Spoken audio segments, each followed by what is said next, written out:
Hey everyone, thanks for tuning in. It's time for the C3 stream.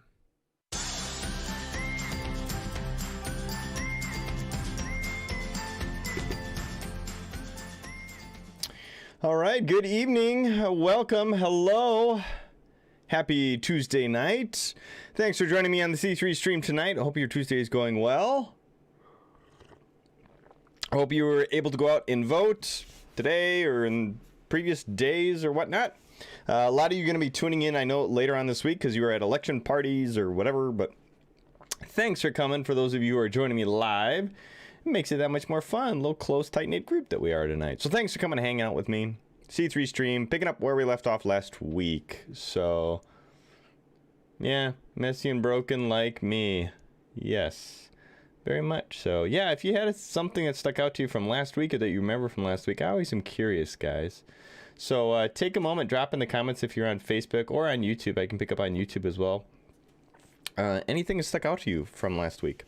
We've been tracking the last couple of weeks with a series that we call Divine Drama. And we're on week 6.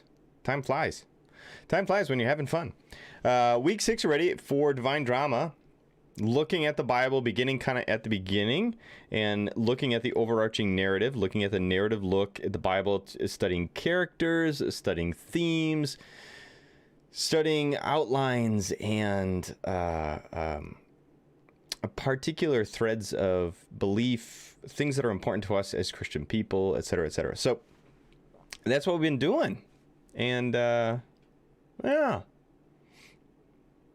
I really appreciate the fact that you're joining me tonight because I think it's particularly valuable and important for that we remind ourselves of our biblical heritage and narrative on days like today, where it's so easy and so quickly we can be captured by the narratives that are impressed upon us as opposed to the narrative that we have in the person of Jesus. So it's particularly important for us as Christian people to hold on to the biblical narrative in the midst of a tumultuous world. There you go. Sorry, you got me preaching already. All right, I'll stop.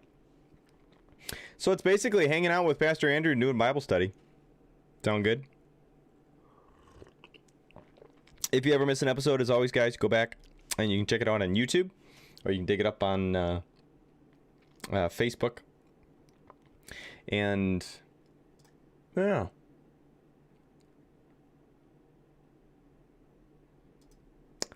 I would say it's time for us to jump on in, shall we? Let's do it.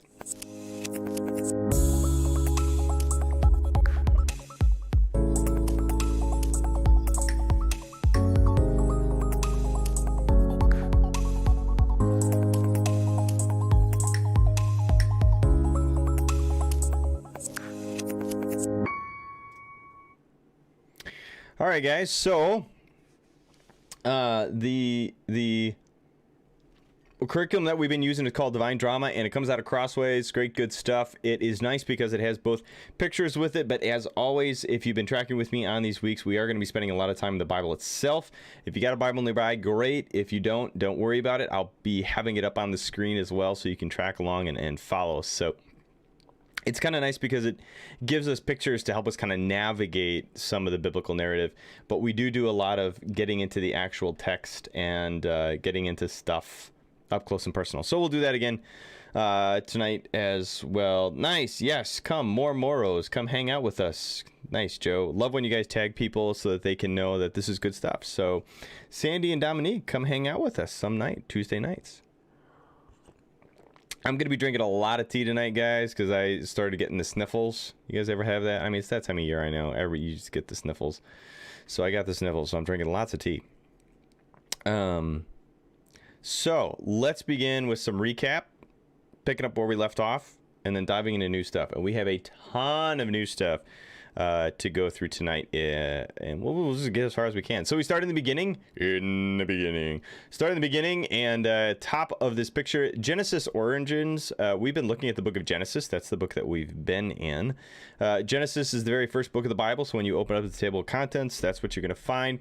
And we started learning about the kind of the creation story, and then particularly traveling through people and people's stories. People and how God works with, uses, is in relationship with people is what makes up the biblical narrative. So we begin with Adam, and then if you keep tracking, we go from Adam down through his sons. We spent a little bit of time talking about Noah. Noah's kind of a important character, had some important things happen with him. You track down, Noah had 3 sons as well. Bear in mind, the biblical narrative is set contextually. Context makes a big difference here, as well as history, that according to context and according to history, you are going to find a patriarchal orientation to the conversation. So simple things like tracking through sons. So Adam, Seth, Noah, Shem, Terah, and Terah is the father of Abraham. And then that incredibly important figure that we spent some good time looking at was Abraham. Abraham being the catalyst? Yeah, I can use that word choice. Abraham being the catalyst figure for God's promise of healing, salvation, redemption. What God's going to do, he promises to do it through Abraham and Abraham's family. And some amazing things happen in the life of Abraham. Stuff that just is supernatural, to be sure. Most notably that the guy has a kid when he's super old. He's old, getting along in years, and he and his wife... at first, they try to take matters into their own hands, and that ends in Ishmael. But they do actually produce an heir themselves biologically through Isaac.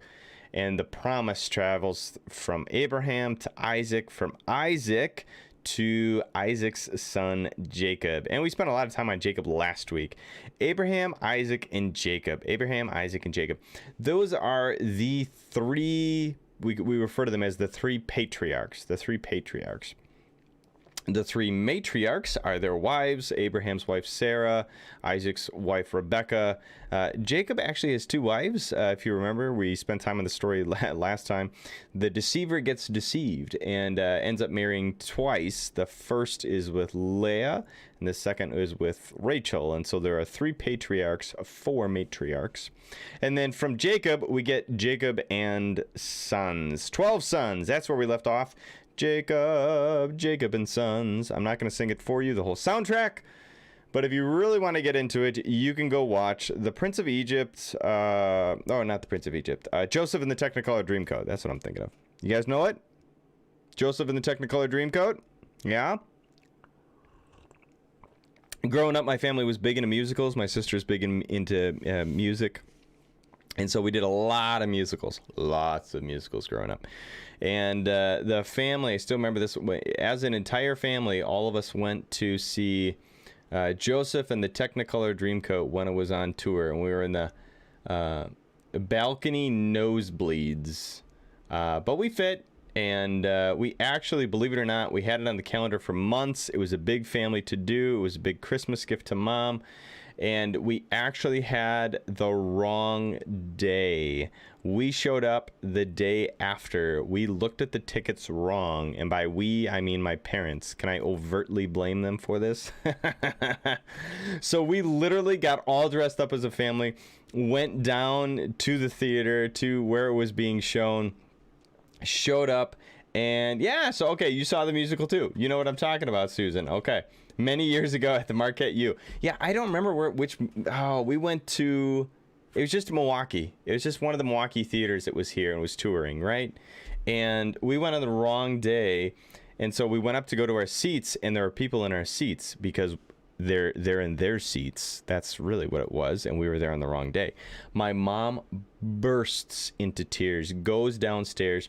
We as a family go down, and we talk to the ticket booth and the people, and they send us on to the service people and all these sort of things.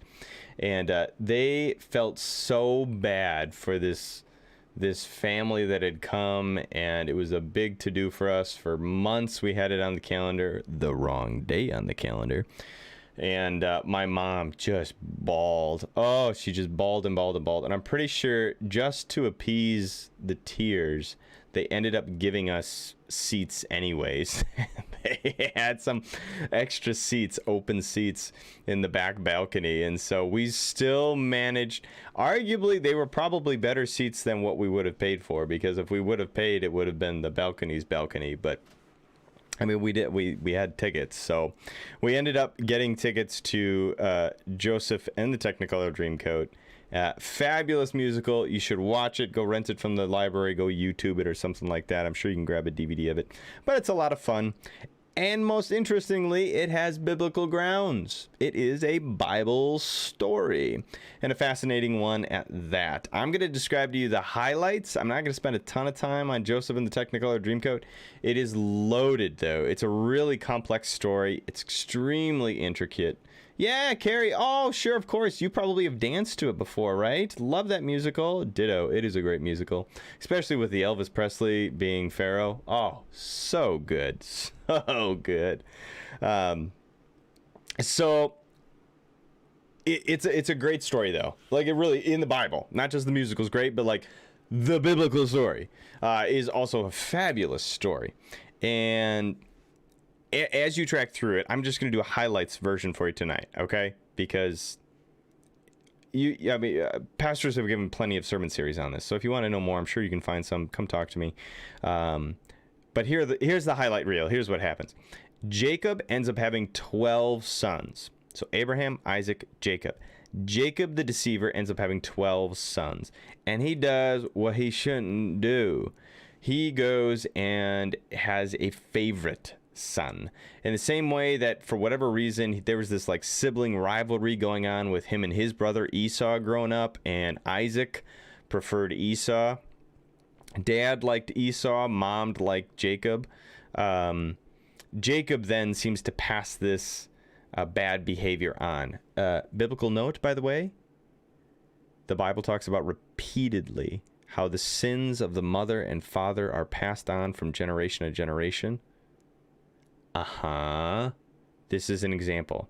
When you impress upon your children, for example, favoritism, you will find that seed planted in them and it will grow. All right? So it's a warning. This is a warning! Warning! Sometimes people freak out when the Bible starts talking about, that sins are passed on from generation to generation. How can that be? And the guilt is passed on. Well, it's because that's what we do. We impart to our children our bad behaviors. Hopefully they get the best of us, but make no mistake, they get the worst of us too, right? So that's why we as Christians constantly try to curb the things in us. We got to constantly be on guard for the sake of nothing else, for our own children. I already can see in my own kids the stupid, silly things that I do pop up now and again in them, and so it's a great reminder of how quickly and how carefully we have to be when we are parents. So you find this in the biblical narrative here. You find this in the Bible where Isaac had a favorite son. Now his son Jacob has a favorite son. Jacob's has 12 sons. His favorite son is named Joseph. He is the key figure in the story. The other sons are not very jazzed about the idea of being considered less in their father's eyes, and so they take Jacob and they ambush him one day as he's growing up. They ambush Joseph, that is, growing up. Joseph doesn't really help his case much because Joseph seems to be gifted. He seems to be uniquely gifted, all right? He has this ability he has these crazy dreams when he goes to sleep. He has these wild and crazy dreams, and he seems to understand that these dreams have meaning. Another biblical note, by the way, always take dreams seriously. Dreams are really valuable, very important. Treat them with great seriousness. And we know this from science, right? We know this from science itself, even, about how dreams are an echo of kind of subconscious and messaging and all these sort of things. And there is a place where it seems as though over and over again in the Bible, dreams and visions is a place of intersection with spirit, that God shows up in dreams and uses dreams, if you will. We're so logically driven when we're awake and so forth. When we are in dreams, we seem to be more open to the supernatural. We seem to be more open to crazy, wild stuff happening. When we're awake, we seem to keep that stuff at a distance. We don't quite understand it. We don't quite get it. And so we often keep it at a distance. But when we're dreaming, weird stuff happens all the time in dreams. And so because of that, it seems to open the door for kind of spiritual encounters during dreams. So take dreams seriously. Joseph, he's a dreamer. He has these crazy dreams, and he seems to understand what's happening, what's behind these dreams. He seems to be able to interpret these dreams, and it gets him in that much more trouble because he dreams that his brothers, who are all jealous of him, are one day going to serve him, going to bow down to him, that he's going to be the guy on top. And his brothers hear this, and it's like, oh my goodness. First, your dad's favorite. Dad starts doting on you, gives you this nice new leather jacket that you can sport, this Technicolor dream coat that you wear everywhere, just to flaunt it in our faces.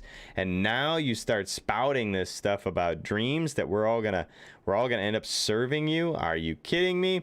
So they ambush Joseph, sell him off to some slaves. All right, first they're gonna kill him, and they're like, nah, it's not worth it, too messy. So then instead they end up making a buck on it and sell him to some traveling slavers. Traveling slavers take him down south into Egypt. Hangs out, gets older in Egypt, ends up really being quite successful as a slave, rising in the ranks at this guy. Potiphar is his name. His master's name is Potiphar. Ends up hanging out and really doing very well with Potiphar.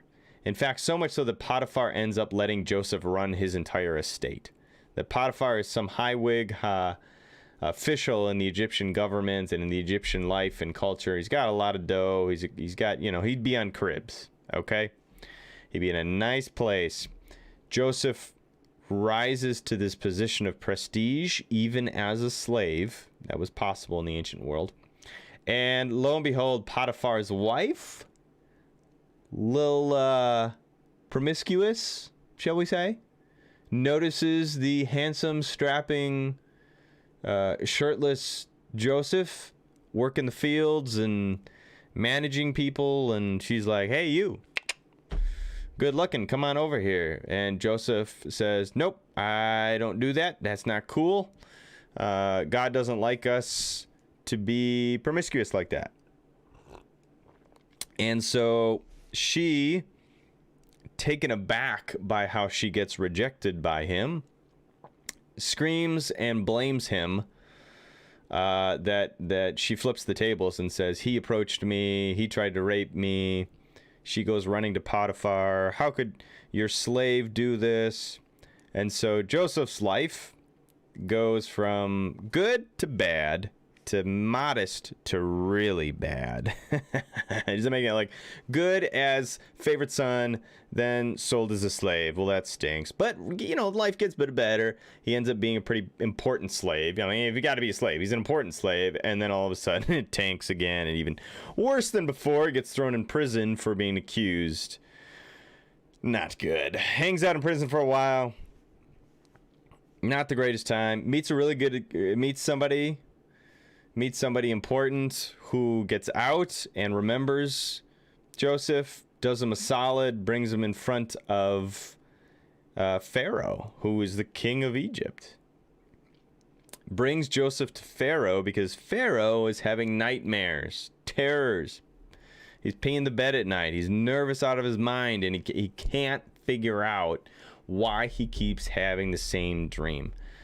Pharaoh keeps having the repetitive dream to the point where he's struggling to sleep. He's getting more and more obsessed with figuring it out, trying to understand it. He goes to the people that he would expect in his own court to figure it out and understand it. He says, hey, these are my dreams. Tell me what they mean. And nobody has a clue. This guy who was hanging out with and knew Joseph when Joseph was in prison says, hey, I know a guy. Let me give him a buzz. So he rings up Joseph, who hasn't moved from prison, says, hey, come tell Pharaoh what Pharaoh's dreaming. And so Joseph rolls on into Pharaoh's, his palace in chains as a prisoner, and tells Pharaoh exactly the meaning of his dreams. It's kind of cool. Here you have, it's a beautiful dynamic, actually. You have the most powerful person in the biblical narrative at this time would have been Pharaoh in Egypt, a dominant empire, right? The dominant empire in the Middle East. They have wealth, power, they have access to the Mediterranean Sea, they have engineering. I mean, Egypt's the place to be. Up until now, the biblical narrative has been following a bunch of goat herders, nomads wandering around. Nothing like Egypt. Egypt's got chariots, and Egypt's got laws, and Egypt has population, and Egypt has the Nile and trade, commerce, government, prestige. It's Egypt. And the prisoner from a nomadic sheep herding family up north on the coast, Joseph, an accused slave, stands before the most powerful man in the world at that time, in the biblical world, and tells him exactly what his dreams mean. Yes! Score! Love it. The dynamic of how God uses, works through, and even in a special and significant way. I mean, it's just God using God's people. God didn't speak directly to Pharaoh in such a way that Pharaoh would understand his dreams, right? I mean, you would in Egyptian belief, Pharaoh was a god. In Egyptian belief, Pharaoh is considered to basically be divine, the son of the divine. That's, I mean, son of God. That's Pharaoh. And you have this Jewish Hebrew slave who has the answers to the divine mystery. That's good stuff. Not the powerful or prestigious or the wealthy or the dominant, the slave, the oppressed, the hurting, the broken, the humble. Cheers on that. So, Joseph tells Pharaoh exactly what his dream means. Pharaoh is so impressed that he actually elevates Joseph. And in the same way that Joseph was elevated and succeeded as a slave and rose in prestige and power as a slave, he now rises in prestige and power in the Egyptian government to the point where he's now prime minister. He ends up running the joint. I mean, it's crazy. Joseph the slave gets elevated to such a degree that Pharaoh says, look, you're a sharp cookie. I don't want to run the day-to-day operations of my empire. Why don't you do that for me? And Joseph is uniquely gifted and positioned and succeeds, excels exponentially. And in doing so, ends up saving not only the Egyptian empire, but the surrounding countries and population as well. A giant famine hits Egypt, and in fact, the entire Middle Eastern world. All the crops die. Not good. Fortunately, Joseph had been stockpiling for 7 years prior. He knew, according to the dreams, that this was going to happen. And so when the famine comes, Joseph has positioned Egypt to be generous, provide for its people, grow, in fact, in influence, as even surrounding countries and cultures then go and travel to Egypt to find food. And that's exactly what happens with Joseph's original family. Jacob and his 11 sons get hit by the famine, and they're like, we ate all the goats we can afford to eat. What do we do now? We're down to the last Bessie here. What do we do? Well, we got to go to Egypt. So they head on down to Egypt. They don't know. They think Joseph's dead. They don't know. They don't know what's happened. They have a clue. They don't have a clue. So Joseph, in this position of power and prestige, he has an Egyptian name. He dresses like an Egyptian. He speaks like an Egyptian. Joseph sees his family, his dad and his brothers come walking in. They all bow down to him. Oh, snap. That's right. That's right. The original dream of his family members bowing down to him comes true. Joseph, rather than lording over his family, rather than, well, frankly, executing them, which he could have, ends up, he kind of does this back and forth. There's this little weird exchange thing going on, but basically, his family finally figures out who he is, and he reveals himself to them, and they all put the pieces together. And there's actually reconciliation. He ends up taking care of his family. Joseph ends up taking care of the family that sold him into slavery. Wow. It's pretty amazing. He ends up taking care of them. Joseph ends up taking care of his dad, his bros. They all live in Egypt. And that's the end of Genesis. Let's look at it. You want to look at it? Check it out. Here we go. Genesis 50. Approve it. Approve it. There you go. Boom. 50. Last chapter in Genesis. Oh, see, look at this. Joseph threw himself on his father and wept over him and kissed him. Oh, that's why. That wasn't reconciliation. That's when his dad died. Sorry. Whoopsies. Just ignore that one, guys. Jacob dies in Egypt, in case you didn't pick that up.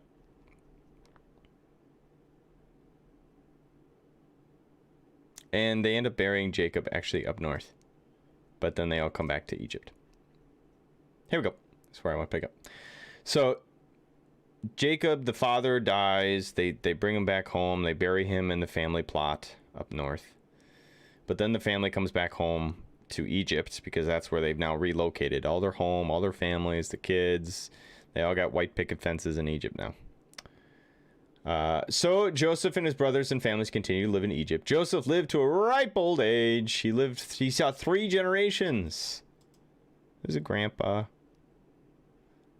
And then he gets everybody together and says, look, guys, it's going to happen.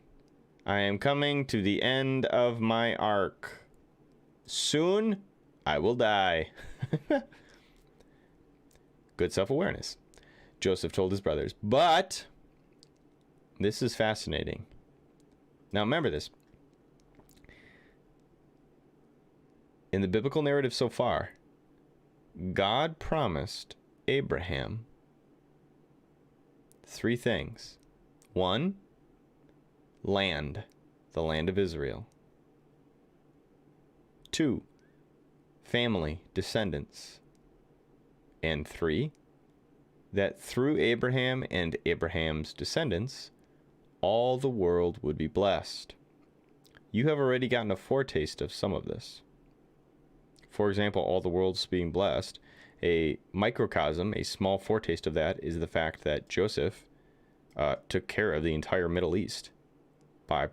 Joseph, as being part of God's people, took care of and fed the Middle East in the middle of a famine, preserving families, keeping moms, dads, and kids alive. Okay? Now, that great promise in its fullest measure is found in Jesus. Okay? The promise that the world will be blessed through this family, through God's people, it's met in its fullness in Jesus, but we get glimpses, foretastes, small bite-sized chunks beforehand. Soon I will die, Joseph told his brothers, but God will surely come to you and lead you out of this land of Egypt. So this is fascinating. Joseph remembers the ultimate promise, and even he who saved Egypt, who lived in Egypt, who succeeded and rose to the height of his power, prestige, and influence in Egypt, still sees himself, before being an Egyptian official, he sees himself as a child of the promise, a child of God's promise, and therefore sees his time and his energy in Egypt with an open hand. He realizes and says, look, God, this is not a long-term stay for our family. God said, Israel Israel is where we belong. So this is a short stint. God will surely come to help you, lead you out of the land of Egypt.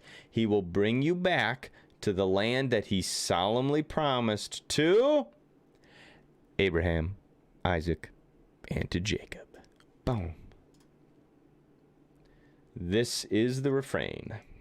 And we're going to find this again and again and again and again. The reason we spent so much time on the patriarchs, that we really took our time with them, is because this is what you will find over and over in the Bible. Such and such was promised to the God of, the people of, the descendants of Abraham, Isaac, and Jacob.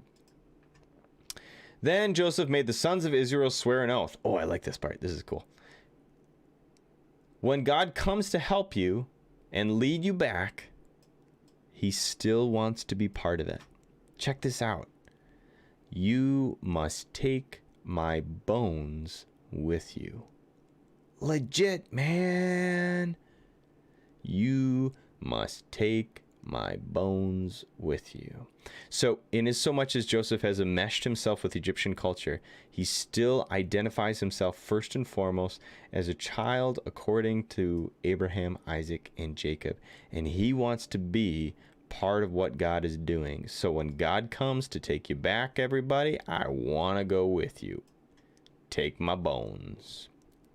So he dies, he's embalmed, and he's placed in a coffin in Egypt. That's it. Bum, bum, bum. That is the end of Genesis. First book of the Bible. Boom.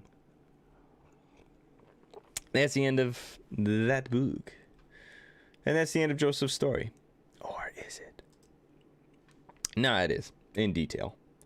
If I was really good... Well, let me see if I can find it.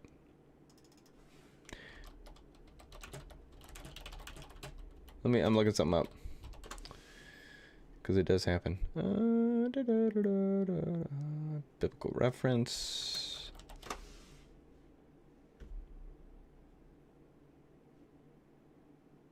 Yeah, there it is. Exodus 13.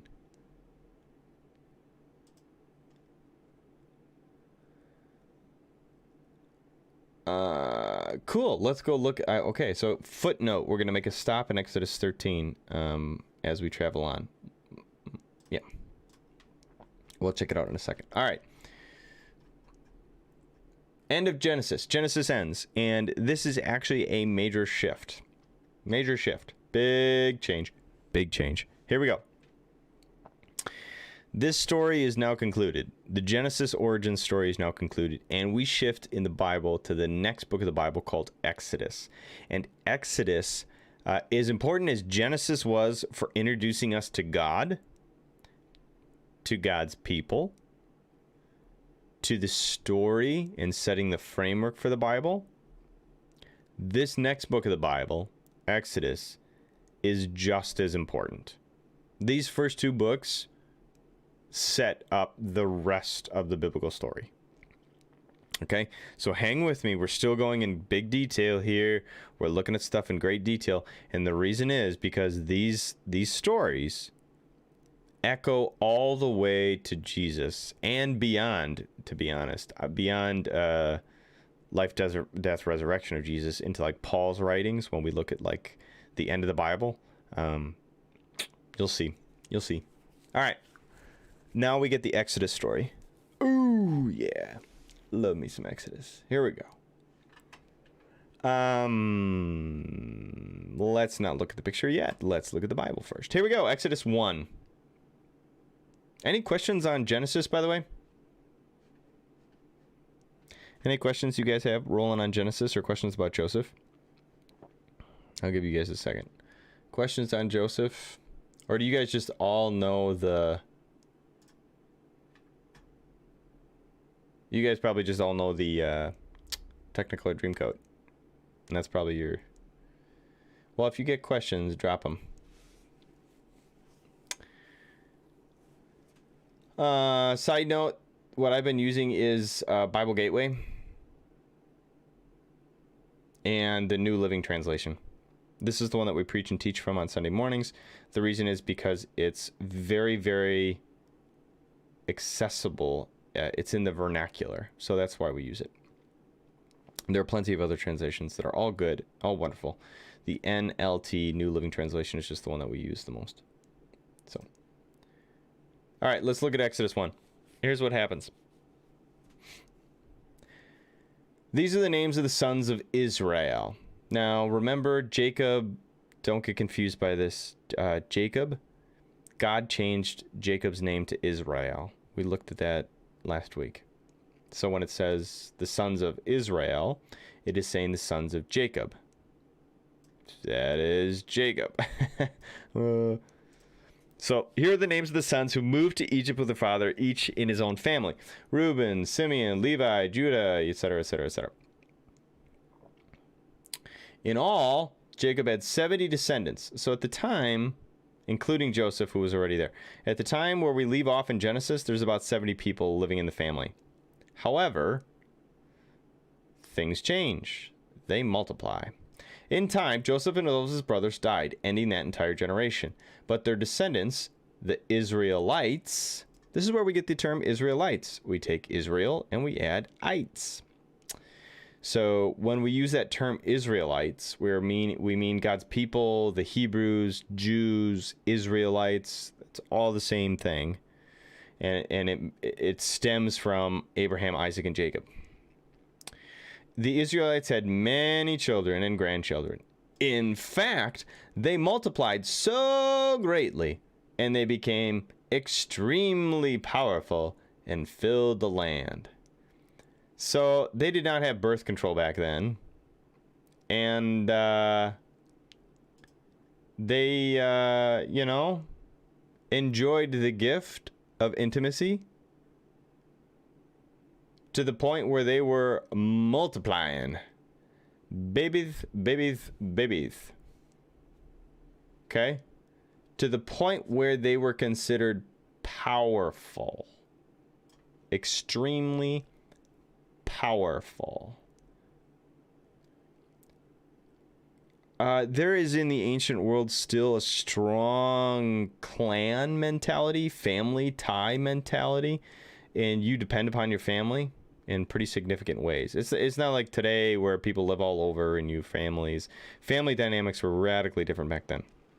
And so for the Bible to say, that they multiplied and they grew in size and scope and thus in power is actually a pretty big deal. And this is all happening in Egypt. So foreigners, so to speak, Israelites, this little family of 70, moved down into Egypt. They start multiplying. I mean, they like going at it like bunnies and just babies everywhere. Generations start going by. And as more and more and more Israelites grow up and have more kids, they become a force to be reckoned with awkwardly in the land of Egypt. They're non-natives. Okay? They're non-natives. And so Egyptians are looking at them thinking, the foreigners keep multiplying. They're gathering more wealth, more influence, more power, and they consider it a problem. Eventually, a new king came to power in Egypt who knew nothing about Joseph or what he had done. In ancient Egypt was largely split in two halves, a northern part and a southern part. And most archaeologists, most historians believe that when Joseph came, the northern kings and the northern pharaohs were the ones in charge. But that with different power dynamics and politics, the southern families of Egypt all of a sudden rose in power and became pharaohs over all Egypt. Does that make sense? That originally the power base was up north with the northern kings, and then it shifted in time to down south. And so a southern family in southern Egypt came north, basically, and by coming north, brought their power, influence, and prestige and took over Egypt. That basically translates here. Okay. A new king, a new pharaoh who has no idea that generations ago, the Joseph in Technicolor, he has not seen nor heard the musical. Okay. He doesn't know all the good that Joseph did in the ways in which Joseph saved the nation. He simply says, oh my gosh, all these foreigners, all these Israelites are all over the place and running amok in my country. He said to his people, look, the people of Israel now outnumber us and are stronger than we are. We must make a plan to keep them from growing even more. If we don't, and if war breaks out, so basically civil war, they will join our enemies and fight against us. Then they will escape from the country. So the Egyptians are just shrewd. They say, hey, if this population rises against us, if there's civil war, or if this living among us, these Israelites get bribed by a different country to fight us, to rise up and take arms against us, we would be in trouble. We'd be out. We would be totally sunk from the get-go. We can't have a third of the country. I'm just totally making this number up, but you can't have a third of the country all of a sudden, or half of the country declare war on the other half. That's immediate civil war, and it would undermine everything that we stand for in Egypt and our government and our history and our culture, and et cetera, et cetera, et cetera. So we got to come up with a plan to get these people under control. So the Egyptians, who still had the military power, the governmental structures in place, the politics, and the wealth, even though the Israelites are growing in number and by sheer number are gaining influence, the Egyptians are still in charge. Pharaoh's still in charge. So they make the switch, and all of a sudden Israelites go from being citizens, equal, so to speak, to being slaves, a caste system. If you're part of the Israelite family, Israelite by birth, Israelite by extension, marriage, whatever, you are now a lesser person. You are a slave. You are not a full-fledged citizen of Egypt. You do not have the same rights as a homegrown Egyptian. So the Egyptians made the Israelites their slaves. They appointed brutal slave drivers over them, hoping to wear them down with crushing labor. They forced them to build the cities of Pithom and Ramses as supply centers for the king.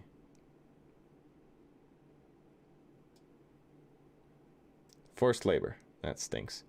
But the more the Egyptians oppressed them, the more the Israelites multiplied and spread, and the more alarmed the Egyptians became.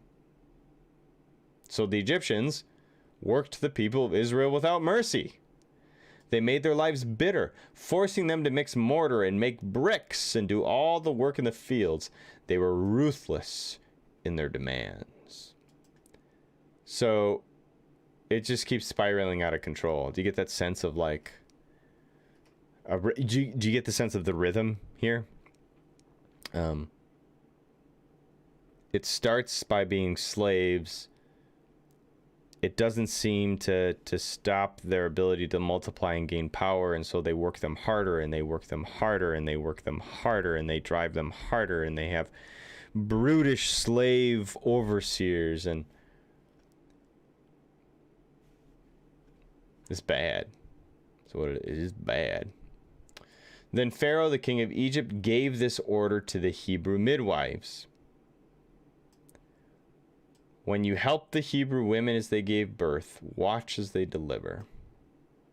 If the baby's a boy, kill him. If it's a girl, let her live. So, if we can't curb the population and the growing power and influence of the Israelites by slave labor and a caste system, we will curb them more drastically. We will simply start killing the babies. You keep making babies, we'll kill the babies. That's the rationale here. So, boys made up the army. Boys grow into men. Men make the army. Women can continue to be allowed to live because you can still get slave labor out of them. But you don't have the same fear in that context of an uprising from a group of women over and against a group of men. Okay, so the plan is simple. Kill the boys and keep the women as your slave labor. That's the plan.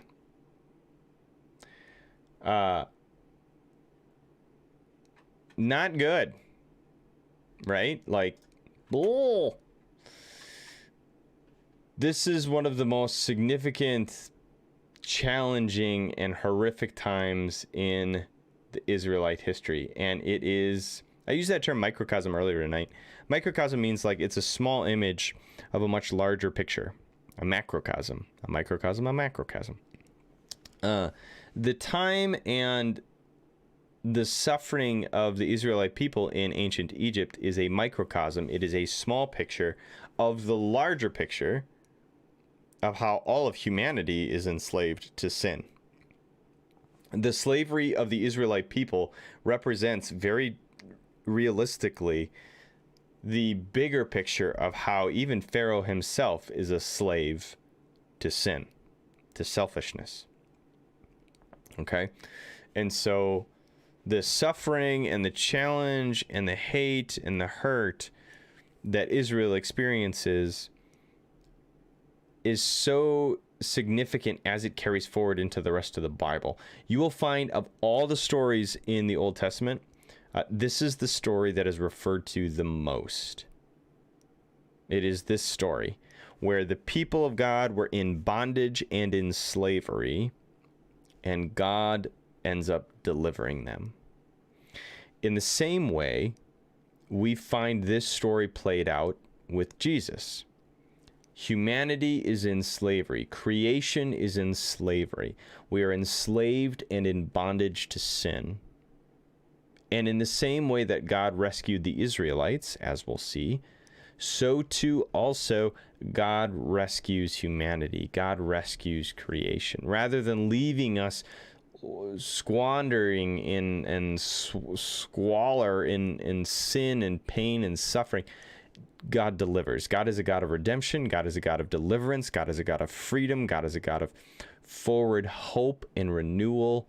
And that's what this story represents, and therefore why it's so dang important that we spend time on it. So that's the historical context for the Exodus. Pharaoh's in charge, and it begins by saying, kill all the baby boys. Kill the firstborn boys. Bad. What time is it? I don't know if I have time to go on the next stuff. Yeah, I do. Who are we kidding? I'll give you the baby version. So,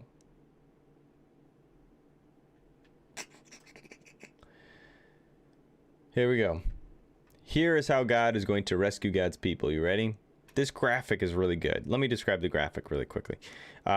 In the top center, you have this big image of a pharaoh statue. You see that? But it's like broken up. It's like fractured. And that's because we're going to find, you see the arrow going in and breaking it apart. What we're going to find in the narrative is how God, and that's the image, again, of that bullseye, that circle and another circle, circles being unending, circles being perfect. And God and his character is always outward oriented. He's concerned for other people. He's not concerned for himself as much as he is concerned for others. And so those arrows outward means that he's concerned for the people of Israel. And so he rescues the people of Israel by breaking the chains, by breaking the slavery, breaking the power that Pharaoh has over the Israelite people, as we'll see. And he does that through a particular servant, through a particular person. there's a God story here. There's a particular person that God raises up and calls, and he's extraordinarily famous. His name is not Charlton Heston. It is Moses. Moses.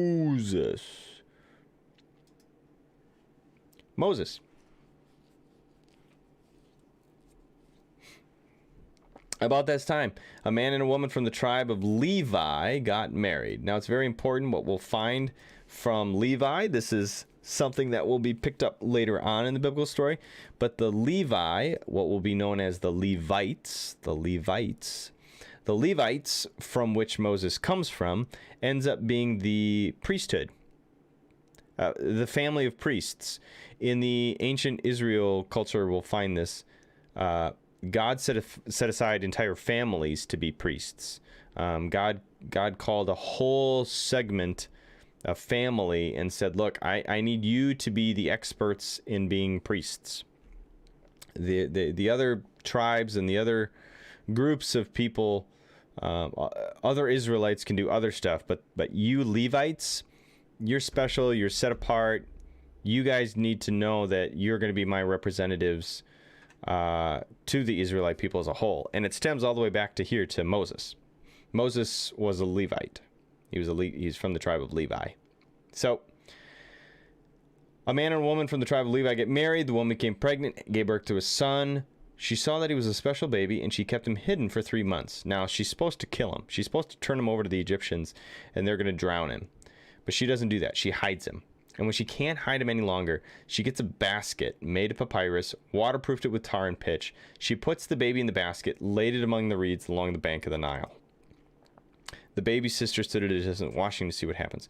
So she basically says, I can't bear to give my baby boy over to Egyptians just so that they'll kill him. Let him at least have a peaceful death. let him have hope. And so she places him in a basket and just floats him down the river. Says goodbye with tears and pain and sorrow, and literally pushes her baby boy in a basket out into the river. Because the only other option is he's growing up. He keeps crying in the middle of the night. The Egyptians are going to find out. So rather than watch an Egyptian come in, take her son, and drowned him in front of her eyes, she does what small mercy she can.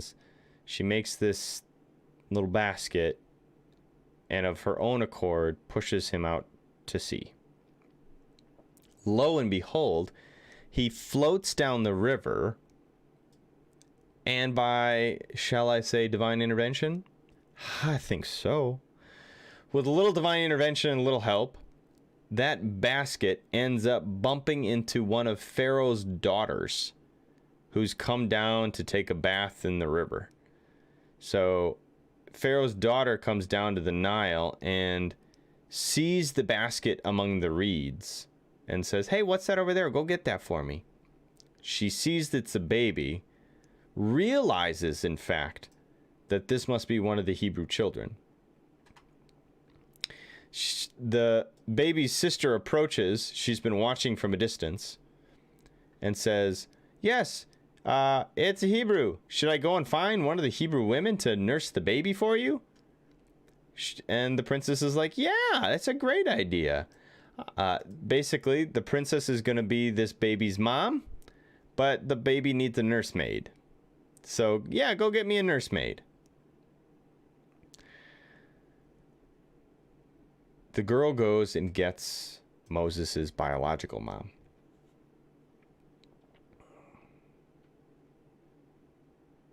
And then Moses is raised as a prince of Egypt.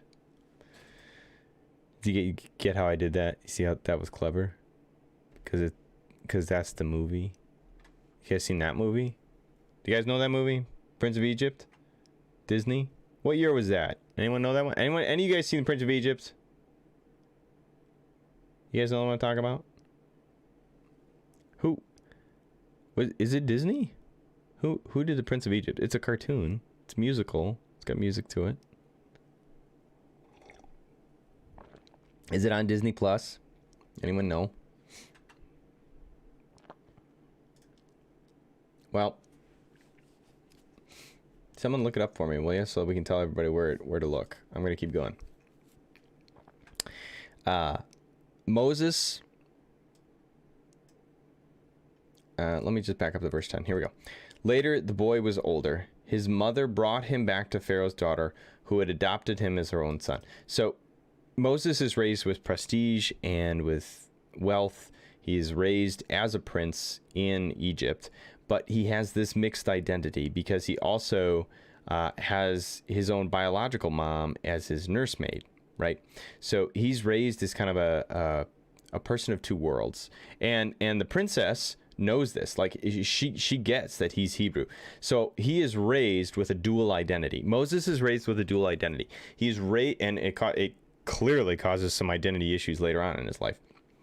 He is raised as a Hebrew, as an Israelite. He is raised with the DreamWorks.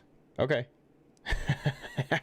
According to the almighty Google, DreamWorks. Okay, 98. All right, yeah, I would have placed it somewhere in the like 2000s. So if it's a DreamWorks, it's probably on Disney Plus. So there you go, guys. You can all go watch it.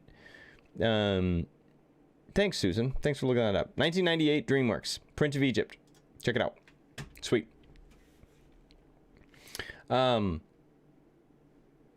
Moses has this identity issue, though, because he's raised as an influential person in the world. He knows the government, he knows the language, he knows the culture, he knows the values, he knows the religion. He knows Egypt because he's raised as a son of the princess.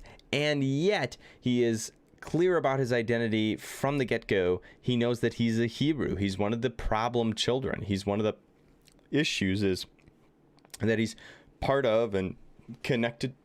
Excuse me. He is connected to and a part of the Hebrew people as much as he is a part of Egypt. So he's got some major identity issues, as we'll find as he grows up. Many years later, when Moses had grown up, so now he's an adult, he went out to visit his own people, the Hebrews. So he's grown up on the cush, relaxed, chilling on the couch, when the boy's cousins and family is doing forced labor. He seems to have some significant, like something snaps. During his visit, he saw an Egyptian beating one of his fellow Hebrews. After looking in all directions to make sure no one was watching, I love it. What kind of people, just with this preface, not even knowing the next few words, what kind of people does God end up using? The shady kind, the messy kind, the kind that look in all directions to make sure no one is watching before they do something bad. Oh yeah, that's right. Love it. After looking and making sure nobody's looking, Moses ends up killing the guy and hides the body in the sand. Holy cow. We don't know if it was just straight up murder or an accident. DreamWorks makes it look like an accident, in case you're wondering, in the movie. But we really don't know. Doesn't seem to use... it's pretty straightforward.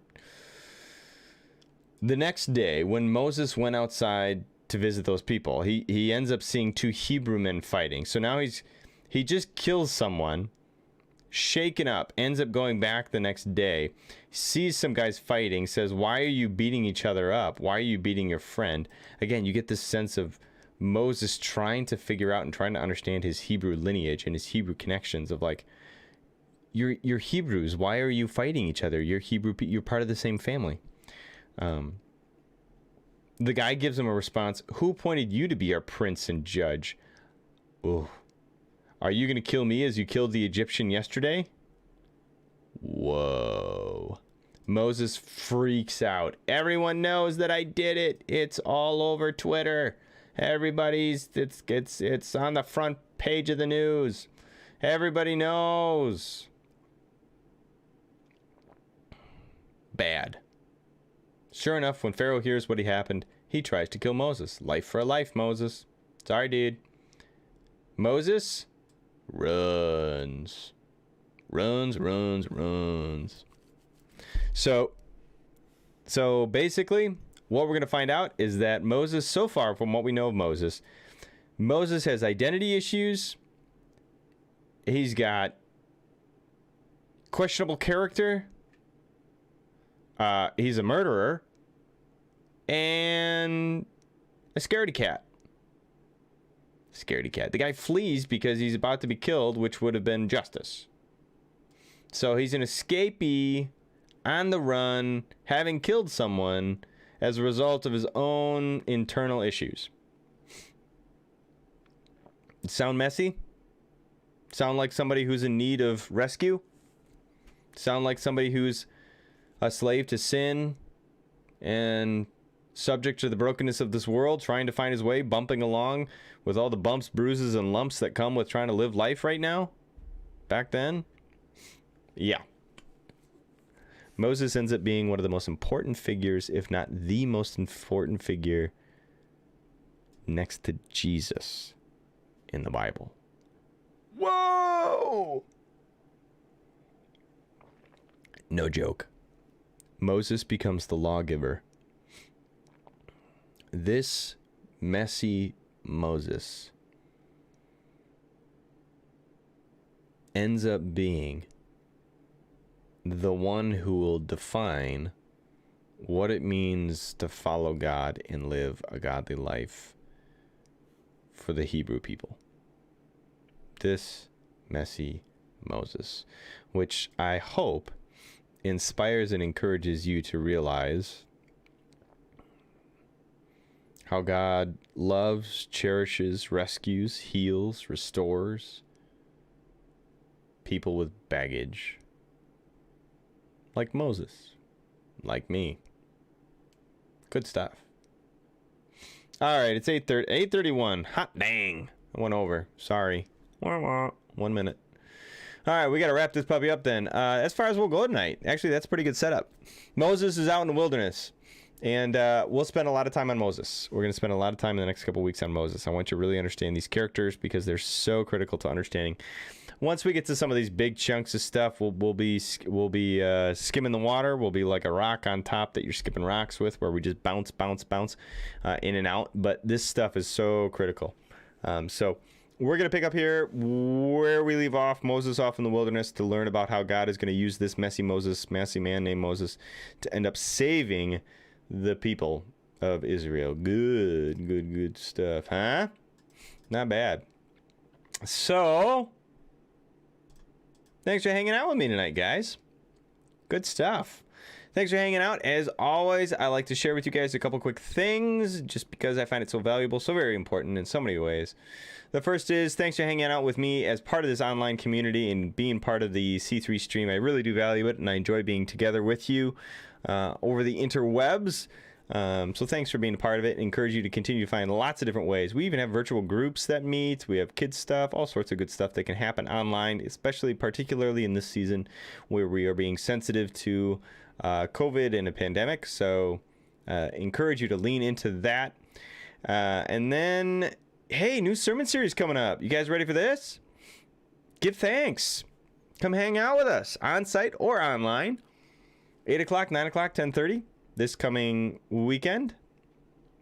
Particularly important, probably in light of whatever you feel like waking up tomorrow, in light of tonight and our election and a pandemic and, well, you know, the messiness that comes with this world. So come, invite someone, tag someone, and learn how to give thanks, even in the most difficult situations. Come and give thanks. Otherwise, you can always hang out with me as well. Not only Tuesday nights, but Thursday mornings. Come hang out with me. Thursday morning meditation, 7:30 in the AM. Prayer, scripture, and God stories. It's always a blast. Always enjoy it.